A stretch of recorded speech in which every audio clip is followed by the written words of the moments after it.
Hey guys, so I just got back from Heroes and Villains Fan Fest 2016 in San Jose. I am absolutely tired. I've had a crazy week already, but anytime you go to a convention, period, a comic book convention, period, you get really tired. It's a lot of walking, it's a lot of maneuvering around people, it's a lot of not eating, it's a lot of lining up for things, it's a lot of just excitement happening, for the shit that you care about.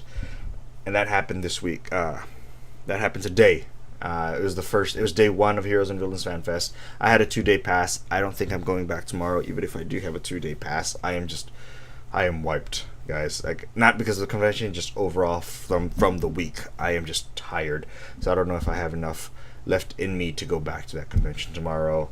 There's still some stuff that I wanted to see, a few panels, but I think I'm good off of day one. Not much to buy because Heroes and Villains Fan Fest actually isn't your typical comic book convention. I think it's more of a fandom convention because, and people don't understand that, but comic book conventions I think is more or less like your typical comic book convention is where it's like just this giant exhibit hall filled with little booths and tables where you can just buy shit from different exhibitors or panels and stuff. Heroes and Villains and Fan Fest isn't that. It's mostly it's more or less two aisles of exhibitors mixed in with Artist Alley, and then the rest of the convention center is just filled with like jumpy houses, trampolines, bouncy houses, bungee jump things, and the big kind of draw for Heroes and Villains Fan Fest, I think, is the celebrity signings and picture opportunities, where you can kind of take a picture or get an autograph from your favorite celebrity that's at the convention. I mean, Heroes and Villains Fan Fest is put together by the people who did or do the Walker Stalker conventions, which is that convention based around the Walking Dead TV show. So it's more this is what I think are more of a fandom convention, where it's not your typical convention, because you like, even going there, you see that it's more of a different crowd than the crowds that you see at comic book conventions. There are more younger kids because there are bouncy houses. Like, more people are willing to take their kids there. There are more people who you could tell aren't really into comic books, but they're into comic book culture, comic book shows, comic book movies. So it's different. It's different. I don't know what else to say about it. Like I said, not much. I didn't get too much because the exhibit hall or the retail space isn't too big. But there are a few things I bought. I'll show you guys that. But first, let's take a look at the exhibit hall, and I'll walk you guys through it. I'll show you guys what I saw. Alright, so this is Heroes and Villains Fan Fest in San Jose 2016. And this is the sales floor, or the main exhibit hall. First booth is like a Red Vines booth, where they're just giving out free Red Vines. I guess this event was sponsored by Red Vines, which would make sense. So, Red Vines. I would have totally done a plug if I knew your guys' slogan, or if you guys even have one, but I don't know it, or I forgot it. So I'll just say your name again, Red Vines. Actually, fucking never mind. You guys aren't paying me for this shit. But I did get some free Red Vines. So, Red Vines. Anyway, yeah, this is the sales floor, or the exhibit hall. There's the panel area, where it's just a bunch of chairs in a corner, pointed at a stage that has a giant screen behind it, and everyone just kind of would gather around, walk by, walk around, and if any interesting shit would catch their attention, they just kind of gather around there. But yeah, there was a costume contest at that point, and this is like at 4 p.m. on a Saturday afternoon. And look how spacious and dead the floor is, guys. Like, it's pretty crazy. Like, normally at any other convention, you get like, damn it, it's so crowded, it's so stinky, it's so crowded, why are so many fucking people here? I don't look at shit. Now it's just like, god damn it, it's so spacious. I have so much elbow room. Look at all this space for activities. I get to look at shit. Well, there wasn't that much shit to look at. That's why it was still so spacious. So, yeah, whatever. It was weird. It's like the anti-convention convention. Here's some plush or some pop figures. Here's a lot of pop figures, actually. Here's a bouncy house that has a zip line, and boom, dude broke a hip. Come to Heroes and Villains Fan Fest or any comic convention where we have a bouncy house and you can break a fucking hip. Here's more pop figures. Here's a dude and people looking at pop figures. Here's some really awesome art prints. I didn't want to show them too, like focus on them too much, because a lot of artists don't like it when you just kind of stand there and just like film all of their art and no one buys it, which it's totally understandable, so I didn't do it. And there's more people selling shit. This booth has a lot of cool like DC Universe Classics, Marvel Legends. They were selling by the set. There's some Dragon Ball stuff.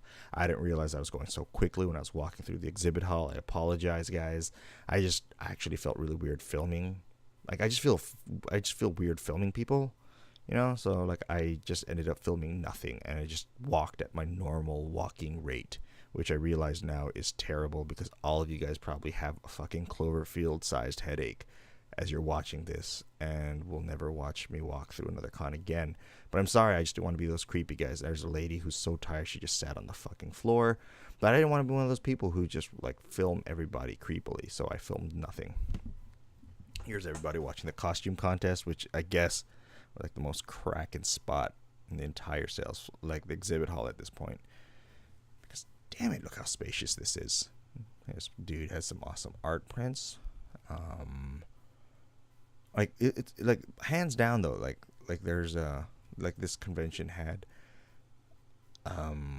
like I said, it's like it didn't feel like a normal convention. It just had like such a diverse group of people, because it did feel more of like a fandom convention, you know. So it's just like this felt like an intro level convention, which that's fine, I guess. It's cool. There's some sweet action figures, some loose figures in a glass case. A lot of figures. There's a Batman. You guys probably didn't see it. You guys gotta be really quick when I'm describing shit, because the camera's moving so quickly. So I'm just gonna keep talking, so like you guys can pretend that you guys saw it and agree. Because I know you guys, like, if anyone's still watching this really quickly, like quick moving camera, I applaud you guys. I'm probably gonna get like fucking a lot of people yelling at me about this, being like, hey, fuckface, walk slower, don't move the camera around so much. But anyway, I digress. There is the autograph area. All that back wall from there to there is like autographs or like photo opportunities with like actors from like all your TV, like these TV shows and movies and stuff, from there to there. And I just realized you guys can't see where I'm pointing to, because this is voiceover, and I didn't put any visual indicators on the screen. So from where there to there is. So this is what I got from Heroes and Villains Fan Fest 2016 at San Jose. I did not get much, because the sales floor was very small, or the sales space was very small. So I only got a handful of things, and by handful of things I mean 3 things. I got the DC Universe Classics figure, the Magog DC Universe Classics figure, for $10, which is a huge steal for a figure that's still in the box from the DC Universe Classics line. And I also got the DC Universe Classics Damian Wayne Robin figure for $20, and it came with the outside white shipping box, but I took it out, and I got that, $20. And finally, I got something that I've always wanted. I've seen it at a few cons, and now I finally got it. It's the NECA 1989 Michael Keaton Batman action figure. 6-inch scale, 7-inch scale, I don't know. But it's that scale. First time really seeing it in person. I've seen it at a few cons, and it was like really high up, and it was really expensive, so I never even bothered. But I was able to get this for $35, so I'm pretty happy about that. And that's it. That's all I got, because the sales floor was really small, and I wasn't trying to spend too much money. And even if I was, there wasn't too much that I wanted anyway. But that's what I got. Today, that was what I got. That was my day at Heroes and Villains Fan Fest. I wish there was more stuff that I recorded and filmed. But I am still working on the whole process of capturing conventions and stuff. So hopefully you guys liked it. Hopefully, let me know what you guys liked about this video, didn't like about this video. What you guys want me to do when I'm at convention centers. Maybe I could talk to people more and whatnot. Let me know what you guys think. As usual, hit the like button, comment. You guys know from like my Geekly Pull videos that I just love discussions and talking to you guys. Hit subscribe if you did dig my shit. But yeah, that's it, guys. That's all I got for today. That is my Heroes and Villains Fan Fest. That was my thoughts on Heroes and Villains Fan Fest. That was the floor. That's all three things that I got. That is Heroes and Villains Fan Fest. Until the next convention, I think there's more coming up soon. Hopefully I do a better job capturing the convention and squeezing it into a YouTube video for you guys. But until then, I will try better to do more videos for you guys. Thanks for checking this one out. Hopefully check out the past ones, the future ones, and everything in between. So thank you guys so much. Until the next one, guys, stay nerdy, and I'll see you guys around.